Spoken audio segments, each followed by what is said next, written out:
Crystal, or also known as Inkadink on Instagram, who is here in Washington State, says, ink blurbs. What makes a pen dump a blob of ink on the page or on your hands, shirt, carpet, etc. for no apparent reason? This question sounds like it is coming from personal experience. The only correlation I have observed is that it happens to me almost exclusively in metal-bodied pens. Have you noticed a trend in this phenomenon at all? I could also swear it only happens when there is someone there to witness the disaster. Again, sounds like you've got a little bit of personal experience with this issue. So, your thoughts? Well, there's a lot of reasons that can happen. There's airflow issues that could be going on when you've opened it. You know, like if you first uncapped it. There's also how you been carrying it prior to the fact that you opened it. There's also the you have to factor in the fact that things that can go wrong will whenever your friends are there, and that is not something that is scientific in any way. It's like fountain pens want to go extinct. Yeah. You try to convince people that fountain pens are a good thing, and then you have the pen explode all over your hand, and it's like, really? I was trying to help you out, dude. And it can actually be a relative to things like humidity. I mean, there's several factors to factor in. So a couple things to think of. One reason you might see it more on metal-bodied pens is that metal-bodied pens conduct the heat of your hand a lot better than plastic or ebonite or celluloid or any of those things. So I think a lot of times what can happen is if you've got air in the pen and the air is behind the ink, so let's say you've got it nib tip down, the ink's at the bottom toward the nib and then the air's in the back. If you heat up that pen too much with your hand, it can cause the air to expand and push ink out. Likewise, if you're eyedroppering your pens, you can get a leak. And if air flows in, ink's going to flow out easily. So, you know, Richard Binder did this thing on National Geographic a while ago, and he said a fountain pen is basically just a controlled leak, which is true. So if it's not controlled, it's just a leak. So that's one thing to keep in mind as well. I don't see it a lot personally. I think people complain about it when they've been flying. Sometimes it happens with flying, which makes, we tell everybody either keep it empty or keep it completely full. And keep it nib up. Like when I fly with pens, I always take them out of my backpack and put them in the seat back pocket, nib up. That way, if there's air, it's going to be up at the top of the nib, not, at the back of the converter or the back of the piston pushing the ink out. So I think a lot of people forget that. Keep that nib up.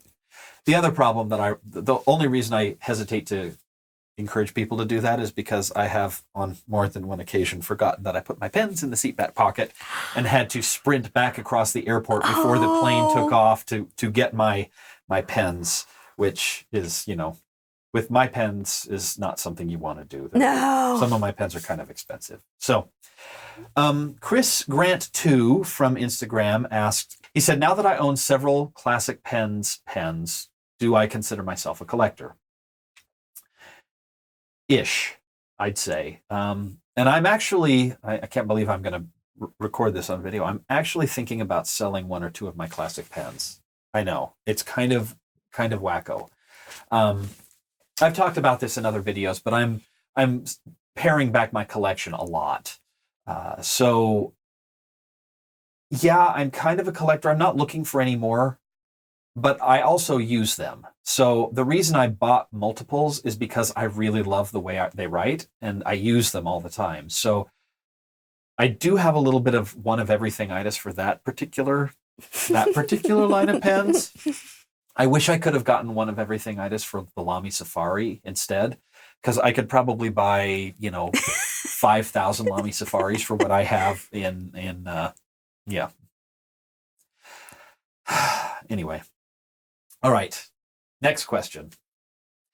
Actually, before we go to the next question, I wanted to talk a little bit about Vanness. It's like, that was unexpected. Wait, why are you pointing at me? What did I do here? Didn't expect Actually, it. I'm just going to make sure you're still recording. And she is. So I was thinking about this earlier today. Is Vanness the oldest continuously operating pen store in the States right now, to the best of your knowledge? No. Okay. But the one that's older is not in the original family. Oh, okay. So there's two that I know of that are older, but none of them have the original family members running them. So one of them would be Farney's. Oh, okay. but they have been sold off several times. So we are the oldest that is still run by the original owners, like the original family. Yeah. And we turned 80 in 2018, and yet the family was around before that. Mike's granddad was repairing in the early to mid 30s in a pharmacy, because that's where you did everything. So he was doing that, like he was employed there as opposed to being independent. And so he was doing it in the 30s. So if we wanted to back it up, the family's been doing it a long time. So we're the oldest within a family. That's cool. And it's 1938? So, TWSBI1938.com. I mean, I know this, but I'm trying to pretend like I don't for interview purposes. No. I didn't expect that. Yeah. So, yeah, we're definitely one of the eldest. There's, like I said, there's only 2 that I know of that are older, but we're the eldest with the same family. Now, you guys have got some changes going on right now. So why don't you talk a little bit about some of those changes? Well, I'm in the middle of making decisions. So we've talked about this, not on here, but we have sold off a portion of our store. So our store actually had 3 locations at one time in Little Rock prior to modern technology. And as we combined the stores, then all the various little departments that we had ended up together in one store. And now we're actually trying to eliminate those. So we sold off the baking/cake department, which locally is a big deal. But of course, on the national front, nobody knows that. So we've sold that off, and they're moving out, and we're completely remodeling and adding on more stationery. And we do a lot of engraving, so we really want to focus on that. And despite you guys knowing us on a national scale, locally, those still are still important to us too. So we anyway, that's what we're working on, and I'm really torn on vintage redesign versus going with modern redesign. And you've been encouraging me on to go with our old fixtures and to make use of them. They've got the old glass fixtures from Schaefer and Parker and Waterman. The old vintage stuff, Cartier, yeah. And I just love. I feel like a lot of pen people really like that kind of vintagey feel. Plus. How many stores out there can say, look, we've been in continuous operation, the same family for 80 years? It's like, you got to play that up a little bit. And I think we're going to do a little mini museum too. It's also a lot easier to decorate with like really clean, updated, modern fixtures. And a lot of the newer users really like that kind of stuff too. So. I bet we'll never be clean. We're still just a messy old pen store. At the end of the day, we've tried. I've never been. I really want to go. I'm actually hoping to make it to the Little Rock show this year. I have to clean. I need to clean the house before Lisa comes over to record. I'm like, yeah, forget it. She's got a dog. She knows. She understands. No, we have grandkids, kids. Don't worry about it. And our store is like the back room is, it's exactly what you think in a worn out old store. It's so messy. Plus, I've all the old things. I've seen how you guys pack for pen shows, so I know. At one point, it's funny because Anna from the Well-Appointed Desk and I often help together, and we get along really well. And so we basically, every time it's time to set up a show, Lisa's off, talking with the other folks. And Anna and I are back there. I'm like, okay, find all the cartridges wherever they are and put them in one box. And we'll put that box here. And so we try to organize them when we can. Sometimes it works, sometimes it doesn't. Until I throw it and toss it to wherever. And then spend the rest of the show going, where's my phone? Does anyone see my phone? My husband's getting me tiles for Christmas, he says. Oh, shoot. Oh, bless. Okay. Ted in Maine says, do your coworkers know about your pen reviews? And if so, what do they say about them or your interest in pens? That's a good question. My coworkers do actually know because I won't shut up about them. I mostly, because I don't have a life, I mostly, people are, what are you doing this weekend? Oh, I'm doing my YouTube videos or whatever. And so I talk about them. Plus, I'm always taking notes with pens at work. I also talk about it because I feel it is my responsibility to addict new people. So just a couple of weeks ago, I had a coworker who, he came to me, he's like, I always noticed you using these pens. He's like, if I wanted to get a really nice pen for under $50, and I just kind of internally rolled my eyes and said, what would I get? So I recommended a pen, and he's like, and I just want black ink. And again, internal eye roll. And I said, okay, well, here's the black ink I would recommend. But let me get you let me bring you a couple bottles of colored ink, just to play around with. And so I brought him, I have an extra bottle of KWZ grapefruit, which is a great color. I really like that color. And I gave it to him, and he ended up ordering a TWSBI Eco. Came back, he's like, I liked that grapefruit ink so much, I bought a second pen for it. So he went out. So and bought your job one. is done. Yeah. So it's like I have officially started, and he's like, pen acquisition syndrome is a real thing, isn't it? I'm like, it absolutely. Pen acquisition syndrome. I like it. PAS. So yeah, he's like, I spent like 2 hours on all these websites reading reviews and looking at pens and like filling up my shopping cart. And he's like, I want to try all these things. And my wife is looking at me like I've lost my mind. And I'm like, my work here is done. Now, has he watched your reviews? Yes, because I pointed him to the review of the TWSBI Eco to tell him to buy that one. So I have a coworker who works in our design department. He's a designer, and he actually came to me asking for a pen for his wife because she's a lawyer, and he wanted a really nice pen. So I was trying to steer him toward like Auroras and pretty pens. And he's like, I think I'm going to go with a Mont Blanc. I'm like, really? They're so boring. But he ended up going with a Mont Blanc. But he got so interested looking at all the pen options, I think he's going to get one for himself. You need to show him these. I really do like this. Yeah.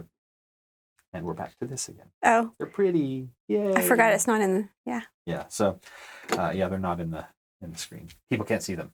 So, that's, yes, my coworkers know.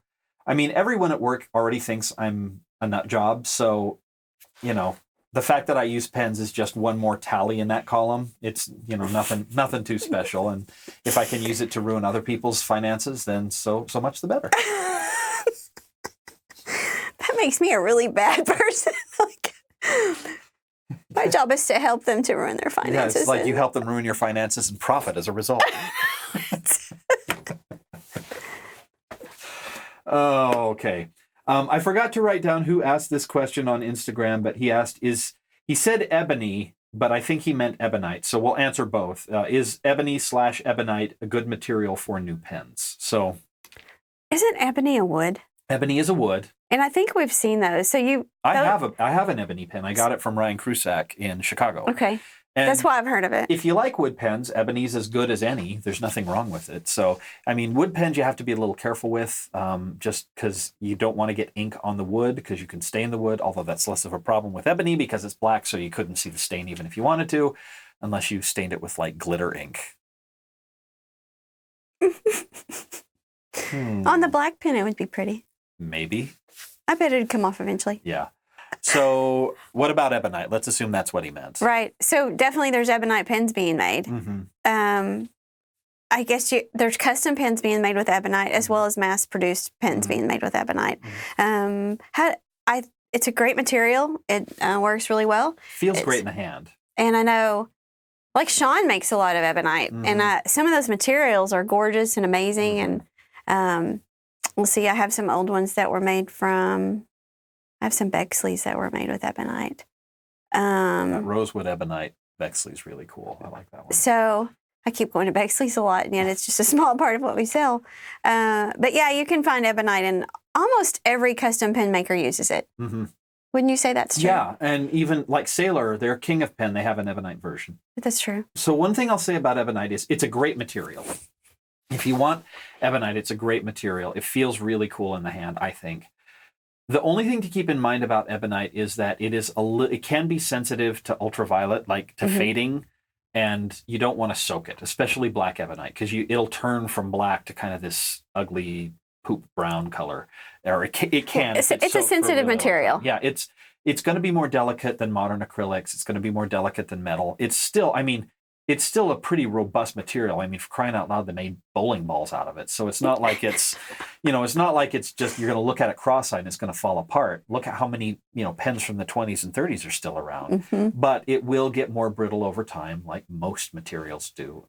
But yeah, I think it's great. Ebonite's a great material. I have several ebonite pens, and not just vintage ones. My Wall Eversharp Decoband is made from rosewood ebonite. I have a Bexley that was made from ebonite. I have a... Sean's got it has both celluloid and ebonite, one of his custom pens, the Sumter. So yeah, that's I think ebonite's still a great material for pens. Okay, let's switch back over to this, to the question here. And Clestra, who is here in the US, says, can you please talk about your experience with the quality of TWSBI fountain pen feeds, specifically those in the Diamond 580? And do you know of any other feed that would fit this pen? I have one with a problem of ink starvation. I thought I could fix it. I made sure the nib was all right and cleaned all of the pen's components thoroughly before using. Used it for a couple months with different inks, no improvement. Eventually, some of the feeder's fins, actually fell off. I looked for a feed that would fit my pen with no success. A month later, I dared to write with it like this, and voila, now it writes perfectly. No ink starvation at all, and I can write 3 whole notebook pages without stopping, although it looks horrible. And I don't know what you mean by the looks horrible. Maybe you've just got bad handwriting, or it looks horrible. I don't know what you mean by that. But so the Diamond 580 uses an in-between size nib. They use nibs from the German company Jovo, like a lot of other manufacturers. And Jovo's nibs are generally pretty good. I don't love the design of their feed. Just in general, a lot of them do, the ink channel's minuscule. And so if you let it dry at all, it can clog. Sometimes the air exchange between the nib and the converter, the nib and the piston chamber will be a little screwy, and it could cause issues. So that's not an unheard of problem. Because TWSBI 580s use a different sized nib, I think it's a 5.5 instead of a number 6 or a number 5 nib. You have to buy a new nib unit from TWSBI, or FP Nibs that I talked about earlier also sells replacement nib units for this pen, and I believe they're adjusted. You can get them adjusted or ground to specific sizes. So that might be an option. But yeah, I've never really had ink starvation problems with any of my TWSBIs, but I don't use them a lot either. So I know they're not perfect. A lot of people have had problems. I'm just not one of them personally. So, all right. Let's grab another question from the website here. We've only got 8 done. We need to move faster. Talking too much. Oh, I'll let you answer this one. Pranay from Bombay says, how exactly does one determine/test for whether an ink is dry or wet? Man, that's a loaded question. So a wet ink has more flow to it. A dry ink is going to, it dries more quickly. It tends not to flow out as quickly. Mm-hmm. I guess it's the right word.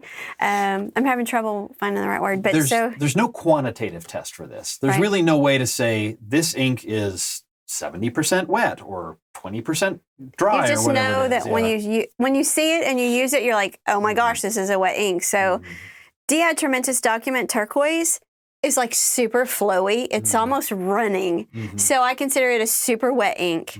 When I first used it, it was just about pouring out. It's wet. Califolio would be an example of something I consider dry. Pelikan Edelstein tends to run dry. Pelikan 4001. They dry more quickly on the paper, no matter what paper you use. They tend not to be as saturated. The dry inks do, but there's no hard and fast rule. Dry and wet are kind of relative. If you wanted to test, I would say do your tests, all other things being equal. Same paper, same pen, same method of filling, same written samples, whatever you do. Keep everything else the same to test the wetness. That's about as close as you're going to be able to get to any sort of scientific test. But I mean, if you have an ink if you have a pen that's just, you feel like it's flowing, the ink is just pouring out, then it doesn't hurt to try a dry ink and see what happens. That's what we usually recommend, is a drier ink, usually Pelikan or Califolio, or even there's a couple other brands that we, Caran d'Ache sometimes. Yeah. J. Urban. Graf von Faber-Castell tends to run very dry. Franklin Christoph inks tend to run a little on the dry side as well. So the good thing about dry inks is they typically clean out more easily. Well, so, and I think, and I don't know this, I'm not an ink mixer or anything, but I think what Lisa said earlier about less saturated inks tend to run drier, it's because the dyes that they use to make these inks alter the flow.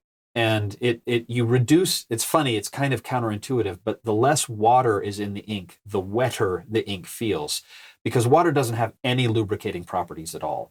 So if you have a really saturated ink, generally it's going to feel a lot wetter because it's got a lot more stuff in there besides just water. If you were to dip your pen and write with it on paper in water, it'd probably feel pretty dry and That's scratchy. true. So we did get one question on Instagram about what's the status of the Seattle Pen Show. There's been a lot of talk online. Short version is there's some discussions going on. There's nothing really locked in place about it right now. I'm not terribly involved in the process. There are a couple of other folks who are working on trying to get a show here in Seattle, and I'm offering what little advice I can give from the 5 or 6 pen shows that I've attended, but I'm not really involved in the process. I believe there are some hurdles to overcome, and I've talked through the guys who are putting this together about getting a show here. This is an expensive area. We don't have any local pen stores, so it's going to require some finagling to figure out how to get retailers, Yeah, because for me, it's something like a 28 or 30-hour drive. Yeah. And I couldn't bring all the ink by flying it. It wouldn't be realistic. I don't know that who would be the nearest retailers really in the Midwest? You'd have some. Probably down in California. And there's really not that many there either. Yeah.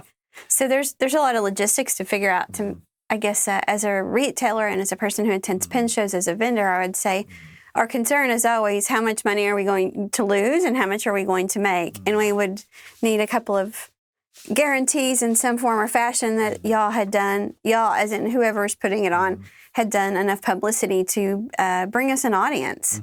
And right now we're doing the meetup tomorrow, and we'll see what that brings. We're not real sure. So Starbucks may hate us by the end of the day tomorrow. Or they may be like, why did we let them reserve that table? Only 3 people showed up. And 2 of them were the ones who organized it. There'll be more than 3 people.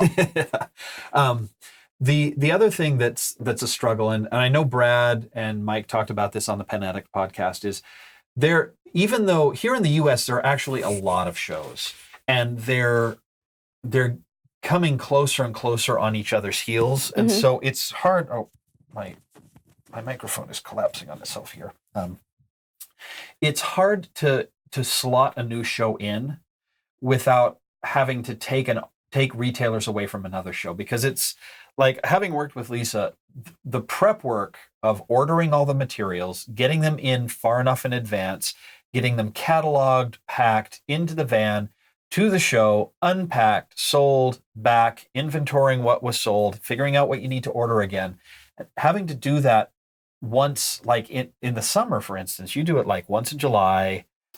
I do, and then there's 2 in August, and then there's 2 in September. Yeah, and so you're just there's a lot of logistics. And when you're driving 30 hours to get there, like, to do that, if you go to San Francisco or if you go to Seattle and then 2 weeks later go to DC and then 2 weeks after that go to San Francisco, it begins to be too much for people who actually have brick and mortar stores like you guys do, because you also have to take care of your local customers. That being said, there's only maybe less than 10 vendors that have tables at any of these shows that have brick and mortar, though. That's true. But on the other hand, there's just a lot of logistics to think about, and it's just a hard thing. But I love the community here, and hopefully the meetup goes well. And we're growing. The local community here in the Northwest is actually growing pretty rapidly. So the Seattle Pen Club, there's actually 2 groups that meet here in our area. There's the Seattle Pen Club, and they meet in the north end of Seattle. And then there's the Seattle-ish Pen Posse, which meets on the southeast side of the greater Seattle area. And between the 2 groups, like at our Pelican Hub, we had 60 people show up. That's awesome. It was amazing. That's awesome. When I went the first time, if there were 20 people there, I would have eaten my hat. And it seems like every year it gets bigger and bigger. We're running out of places to meet. So there's a community here, and it's growing pretty rapidly. So hopefully something will happen. I mean, it would be nice. If you start to see the groups grow in that way, then that's a good sign that you could actually put something together. It's a lot of work. The San Francisco folks work on it for months and months ahead of time, and they do just insane amounts of work. And I'm not signing up for that. I'm busy enough as it is. Thank you very much, and hair flip. All right. How long have we been talking here? A while. 50 minutes. Oy. We're able to do it. We got it. We're blabbermouths.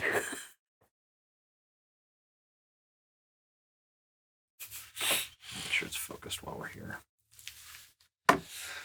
I'm focusing on me. P.S. Everything I cut out is going in the outtakes at the end. Just FYI. Okay. Anyway, what was Let I me saying? see if my hair looks good. You're going to pay for that. I'm not sure how or when, but you're totally going to Well, if you're going to put it in the outtakes, I got to make it good. I got to make it worth everybody's while. Okay. Back to the videos. And scene. My job here is done. Okay.